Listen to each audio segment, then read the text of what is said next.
حضرت علی کے ایک بھائی تھے جناب عقیل۔ جناب عقیل وہ جب انہوں نے کلمہ پڑھا تو نبی پاک کے بڑا قریب رہنے لگے، اور میرے نبی کریم صلی اللہ علیہ وسلم بھی ان سے بڑا پیار کرتے۔ حضور فرماتے تیرا کلمہ پڑھنے کی مجھے ڈبل خوشی ہوئی ہے۔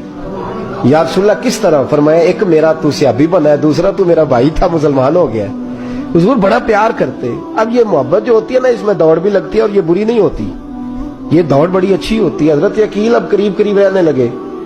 میں نے عرض کیا کہ نبی پاک اپنے ذاتی کام حضرت صدیق اکبر کو بتاتے تھے، گھوڑے کی تیاری کر، فلاں کام کرنا ہے، سیدہ فاطمہ کی شادی کرنی، ہر معاملے میں سیدنا صدیق اکبر پیش تھے۔ اب جب عقیل بن ابی طالب آئے تو حضور کا پیار تھا ان سے بھی، اب محبت کی جنگ چھڑ گئی۔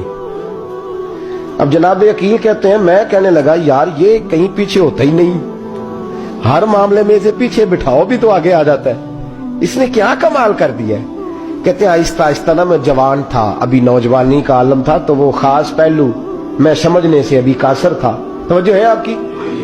کہتے ہیں ایک دن نا بڑی باتوں میں حضور فرماتے ابو بکر میرا گھوڑا تیار کرو، تو کہتے ہیں میں دوڑ کہتا تو چھوڑ میں کرتا ہوں، کہتے ہیں وہ چپ کر جاتے۔ جتنی جگہ وہ مجھ سے بن سکا میں نے روکا۔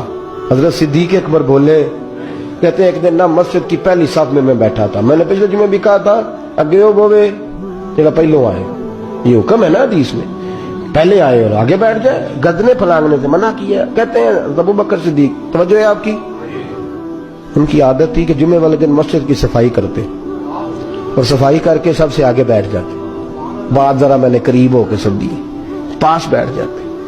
عقیل بن ابی طالب کہتے ہیں میں بھی آیا سیدنا صدیق اکبر، اور مجھے کئی دنوں سے جلال تھا کہ یہ پیچھے ہوتا ہی نہیں۔ کہتے ہیں میں آیا تو حضرت ابو بکر آگے بیٹھے تھے، تو میں نہ جان بوجھ کے، بچہ تھا اور محبت تھی سرکار سے، ابو بکر سے بغض نہیں کوئی، خدا رہا اس بات کو ضرور ذہن میں رکھیں۔ فرماتے میں نے کہا ابو بکر اٹھ۔ مزے کی بات یہ ہے کہ جس مسجد میں صدیق اکبر بیٹھے اس کی جگہ بھی انہوں نے خرید کے دی ہے۔ مسجد نبی کی زمین کی سب سے پہلی رقم حضرت ابو بکر صدیق نے ادا فرمائی۔ اٹھ، کہتے اٹھے، پیچھے چل، توجہ ہے آپ کی، آنکھ کے تو ویکھے کو کسی نے، پاویں مہڑا ہوئے تو پاویں تو چھوٹا بندہ آنکھے تو پھر تو دی خیر ہی نہیں، عمر میں چھوٹا ہو یا مال میں، اٹھ چل پیچھے۔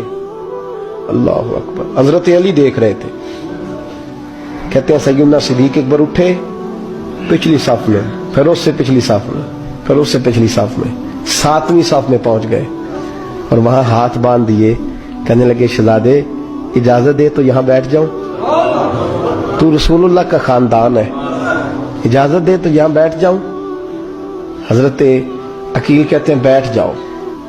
حضرت ابو بکر صدیق چپ کر کے پیچھے سے، وہی کافی ہے، 7ویں صف، شہزادے یہاں بیٹھ جاؤں، میں بیٹھ جا، وہاں بیٹھ گئے، نماز جمعہ پڑھا، سب چلے گئے۔ حضرت علی حضور کی بارگاہ، یا رسول اللہ عقیل کو تو کچھ سمجھائے۔ حضور نے فرمایا کیا ہوا؟ کہ حضور اکثر ابو بکر صدیق سے یار جاتا ہے، آج بھی پہلی صف سے اٹھا کے 7ویں صف میں، شکایت تو حضرت عقیل کی لگ رہی ہے نا، اور حضور فرماتے علی تو عقیل کی چھوڑ، بتا ابو بکر نے کیا جواب دیا ہے، تو ابو بکر کی بتا، تو اس کی چھوڑ، تو اس کی، تو میرے دوست کی، میرے یار کی، میرے خلیل کی بتا۔ تو حضرت علی رو پڑے، کہنے لگے محبوبہ ابو بکر جیسا درد کہاں سے ڈھونڈ کے لائے۔